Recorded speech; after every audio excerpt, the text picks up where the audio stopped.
The first ASUS ZenWatch was released just about a year ago and was one of our favorite Android Wear smartwatches when the industry was just getting started. This year, ASUS tries to improve last year's low-price smartwatch while decreasing the price by even more. Hello everybody, I'm Crystal, and yes, ASUS's first ZenWatch was a pretty great smartwatch, but of course it has some minor flaws. So today we'll be taking a look to see if ASUS improved in those areas or perhaps took a step backwards. We'll find out today in our review of the ASUS ZenWatch 2.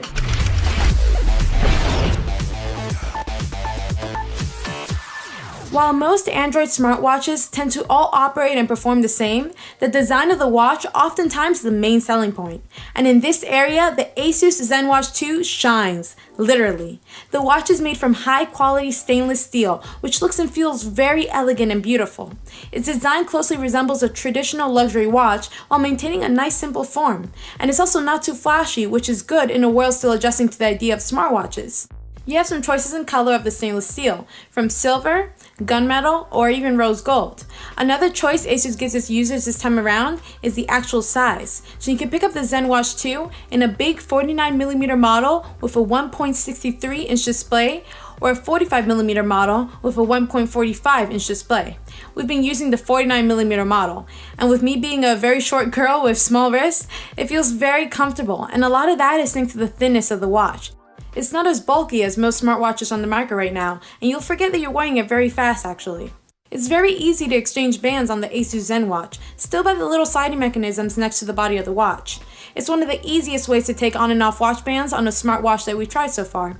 These straps come in different colors and materials, like this black rubbery band that has a slight texture to it. It looks and feels quite nice. Nothing too eye-catching, but it gets the job done. You can also pick up leather and metal stainless steel bands. And for the larger ZenWatch 2, 22mm straps are available. For the smaller variant, there are 18mm ones. Now unfortunately, the pretty large bezels surrounding the display are still present with the ZenWatch 2, which may upset some people. But with this being an AMOLED display, black watch faces will seem to blend into these bezels, and it's tough to determine where the screen starts and the bezels end, which makes up for it. And of course, the biggest advantage to having an AMOLED display on a smartwatch is its battery consumption. With most of the time, your smartwatch's screen will be displaying a couple of numbers and just two hands over a black background. That's at least 80% of the pixels not being lit up, so that saves a lot of power. The quality of the display is quite nice, colors have a nice vibrancy to them, and although the resolution is not the best at 320 by 320 on the large model and 280 by 280 on the small model, it's more of what we're used to with Android smartwatches in this day and age. The ASUS ZenWatch 2 has a nice curved glass over the display, Gorilla Glass 3 to be exact, so it should be able to hold up over time. And this watch is also a bit more resistant to water and dust than last year's model, being IP67 certified, so you shouldn't be worried about getting the sweat while washing your hands or bringing it along on a rainy day. A welcomed change is the relocation of the power button, which is now found on the right side instead of the back, and this time is capable of a couple more things. By pushing it, the display will light up or turn off if it's already on, and by holding it, you'll get into a menu with your apps, contacts, and Google Now. Another way to turn off the screen, and it's a lot more fun and easier, is just by tapping the screen with the palm of your hand. It works perfectly. You'll feel a little vibration on your wrist, and the display will turn off or go into a dimmer non-color mode depending on your settings. And like most Android smartwatches, when you bring the watch up to glance at it, the screen will turn on, giving you more information. It works pretty well, and very rarely will it not detect your motion and fail to light up the screen. And of course, there are going to be some times throughout the day that the ZenWatch 2 thinks you're raising your wrist to take a look, when really you're actually just reaching for something, but the screen will quickly shut off depending on your timeout settings. Within both models of the ASUS ZenWatch 2, we have a Qualcomm Snapdragon 400 processor and 512MB of RAM, which for an operating system like Android Wear performs very well. The ZenWatch 2 connects to your phone using Bluetooth 4.1 and can also connect to Wi-Fi. Bluetooth connectivity is very good. I can pretty much walk around the entire second floor of my house with my phone in one room and never lose connection. Inside the watch is a 6-axis gyroscope for detecting subtle wrist gestures. The larger variant sports a 400mAh battery and a 300mAh battery for the smaller variant. When it comes to software, you're not going to find many differences compared to other smartwatches running the Android Wear operating system, as Google doesn't allow any tweaking or skinning. You do, however, have a lot of watch face choices that you can change by just holding down. Some are more customizable than others, and some show more information such as battery life and step count. If you want to save some battery, going with something based around a black background will really help. After syncing your Android phone or even iPhone now with the ASUS ZenWatch 2 via Bluetooth, you will start receiving notifications that you can browse through by swiping up or down. And when you get to a notification that you would like to interact with, you can swipe to the left to bring up more options. Or if you want to get rid of a notification, simply swiping to the right will dismiss it.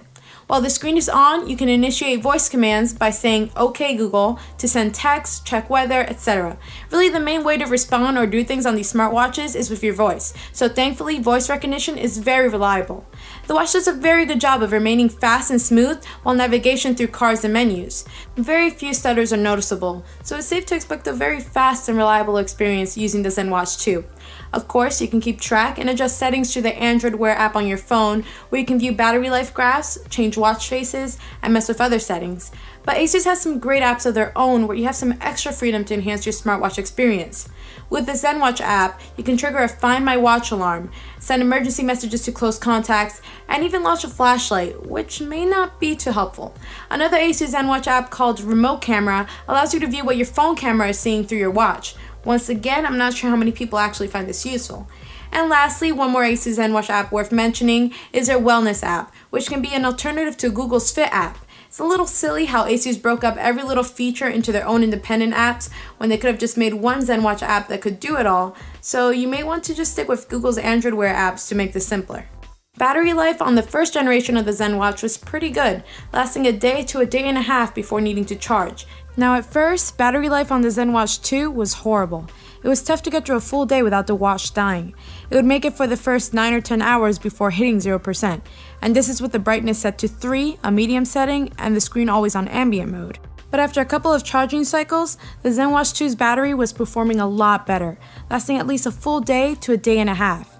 And if you turn off the ambient display so that the watch only lights up when you raise your wrist, you'll get a bit more battery life.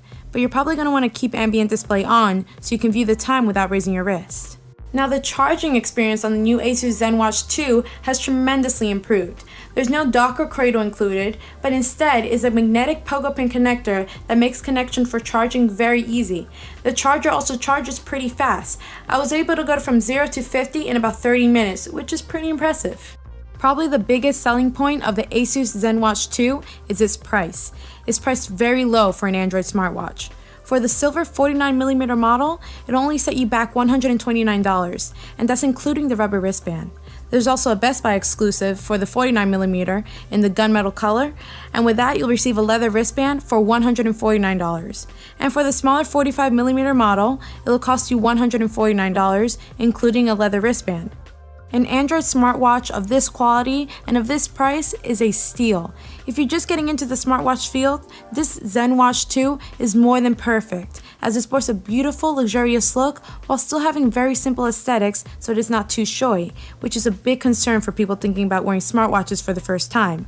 It's customizable enough with its different colors, sizes, and interchangeable bands that make matching it with your outfit very easy. You'll most likely have to throw it on a charger before you go to sleep at night so it can last you through the second day, but if that's the only compromise for such a cheap smartwatch, you can't go wrong with the ASUS ZenWatch 2. Thanks for watching everyone, I hope you enjoyed this review, and if you did, give us a nice big thumbs up because that really helps us out. Also check out these cool videos on the side here and our weekly podcast down there. And lastly, head on over to AndroidAuthority.com as we are your source for all things Android.